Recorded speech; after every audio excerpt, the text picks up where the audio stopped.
നമസ്കാരം. Daily news ശുഭദിനത്തിലേക്ക് സ്വാഗതം. നന്മ കാണാൻ ശീലിക്കാം, നന്മ പ്രതീക്ഷിക്കാം, അപ്പോൾ ജീവിതം സ്വയം സുന്ദരമാകും. ശുഭദിനത്തിലേക്ക്.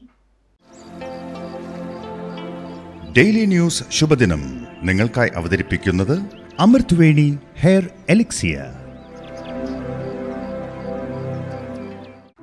രണ്ട് സുഹൃത്തുക്കൾ ഒരു വൈകുന്നേരം നടക്കാൻ ഇറങ്ങി.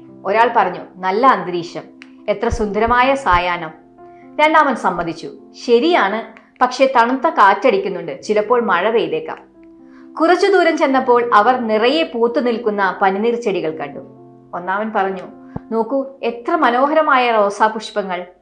അപ്പോൾ രണ്ടാമൻ പറഞ്ഞു, ശരിയാ, പക്ഷേ ചെടികളിലെ കൂർത്ത മുള്ളുകൾ കണ്ടോ? ശ്രദ്ധിച്ചു നടന്നില്ലെങ്കിൽ കയ്യിൽ മുള്ളുകൊള്ളും.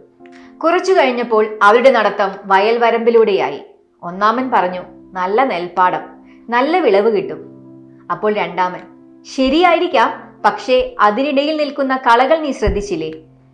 നമ്മുടെയൊക്കെ സ്വഭാവം പലപ്പോഴും ഈ രണ്ട് സുഹൃത്തുക്കളിൽ ഒരാളുടേതുപോലെ ആയിരിക്കും. എന്തിലും നന്മ കാണാൻ ശ്രമിക്കുന്ന ഒരു വ്യക്തിയും ഏതിലും തടസ്സങ്ങൾ കണ്ടുപിടിക്കാൻ ശ്രമിക്കുന്ന മറ്റൊരു വ്യക്തിത്വവും. ജീവിതം സുഖവും ദുഃഖവും ഇടകലർന്നതാണ്. നാം അതിനെ എങ്ങനെ നേരിടുന്നു എന്നതിലാണ് കാര്യം. നമ്മുടെ പ്രാർത്ഥനകൾ മാറ്റം വരുത്തുന്നത് ഈശ്വരനിലല്ല, നമ്മളിൽ തന്നെയാണ്.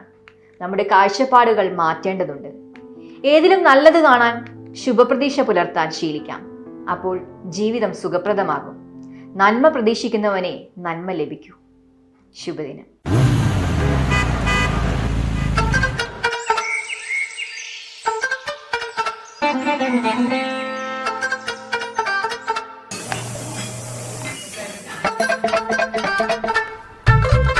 എല്ലാവർക്കും വന്നു ഡാൻഡ്രഫ്, എന്തു ചെയ്യും ചേട്ടാ? പേടിക്കണ്ട, ഇവിടുണ്ടല്ലോ ഡാൻഡ്രോക്കിറ്റിൻ ഓയിൽ. ഉടനടി മാറും താരൻ, ഉപയോഗിക്കൂ വേഗം. Amrutweni Dandruff Quit, the ultimate dandruff solution.